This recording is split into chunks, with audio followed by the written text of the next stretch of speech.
લોકશક્તિ ન્યૂઝમાં આપનું સ્વાગત છે। દાહોદમાં ભારે વરસાદની આગાહીને પગલે પોલીસ તંત્ર એલર્ટ। નાયબ પોલીસ અધિક્ષક દ્વારા નાગરિકોને સાવચેત રહેવા કરાઈ અપીલ। દાહોદ જિલ્લામાં હવામાન વિભાગ દ્વારા વ્યક્ત કરવામાં આવેલી ભારે વરસાદની આગાહીને પગલે સ્થાનિક પોલીસ તંત્રને એલર્ટ મોડ પર આવી ગયું છે। નાગરિકોની સુરક્ષાને સર્વોચ્ચ પ્રાધાન્ય આપતા દાહોદ જિલ્લા પોલીસ દ્વારા જાહેર જનતા માટે એક વિશેષ એડવાઇઝરી બહાર પાડવામાં આવી છે। સંભવિત આપદાને ટાળવા અને જનમાલનું રક્ષણ કરવાના હેતુથી તંત્ર દ્વારા લોકોને અત્યંત સાવચેતી રાખવા અને બિનજરૂરી મુસાફરી સંપૂર્ણપણે ટાળવા તાકીદ કરવામાં આવી છે।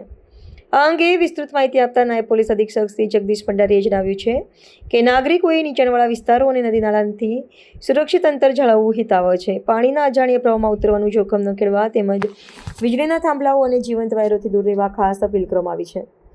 આ ઉપરાંત ગ્રામ્ય વિસ્તારોના પશુપાલકોને તેમના પશુધનને સલામત અને ઊંચાઈવાળા સ્થળોએ ખસેડવા માટે પણ વહીવટીતંત્ર દ્વારા સૂચિત કરવામાં આવ્યા છે।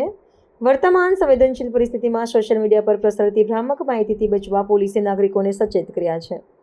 અફવાઓ ફેલાવનારા અસામાજિક તત્વો સામે કડક કાનૂની કાર્યવાહી કરવાની સ્પષ્ટ ચીમકી ઉચ્ચારવામાં આવી છે।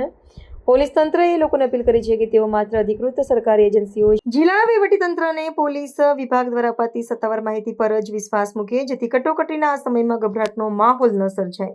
દાહોદ જિલ્લા પોલીસ વતી દાહોદના તમામ નાગરિકોને અપીલ કરવામાં આવે છે કે જે વરસાદની ભારે આગાહીના કારણે તમામ લોકોએ શક્ય હોય ત્યાં સુધી બહાર નીકળવાનું કે ટ્રાવેલિંગને ટાળવું।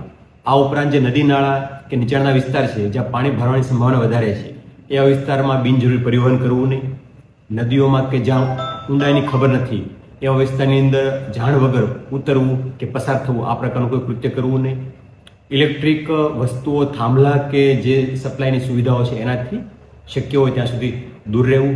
પોતાના પશુઓ તથા માલ ઢોર ઝાખર આ તમામનું પૂરતી તકેદારી રાખવી તથા પાણી ભરાય એવો પ્રકારનો વિસ્તાર હોય તો એમને ખુલ્લા રાખવા।